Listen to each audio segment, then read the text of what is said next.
The story of the Buddha's life, like all of Buddhism, is a story about confronting suffering. He was born sometime between the 6th and 4th century BC, the son of a wealthy king in the Himalayan foothills of Nepal. It was prophesied that the young Buddha, then called Siddhartha Gautama, would either become the emperor of India or a very holy man. Since Siddhartha's father desperately wanted him to become the former, he kept the child isolated in a palace. Young Gautama had every imaginable luxury: jewels, servants, lotus ponds, even beautiful dancing women.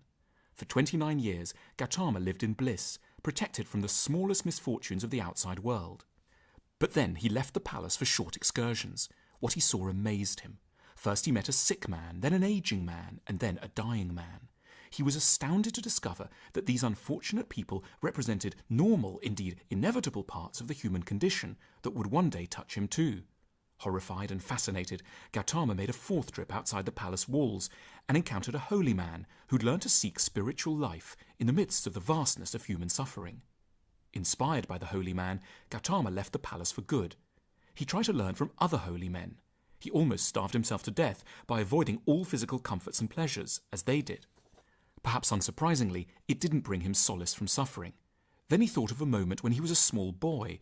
Sitting by the river, he'd noticed that when the grass was cut, the insects and their eggs were trampled and destroyed. As a child, he'd felt a deep compassion for the tiny insects. Reflecting on his childhood compassion, Gautama felt a profound sense of peace.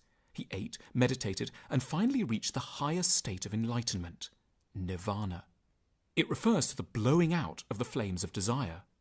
With this, Gautama had become the Buddha, the awakened one. The Buddha awoke by recognizing that all of creation, from distraught ants to dying human beings, is unified by suffering.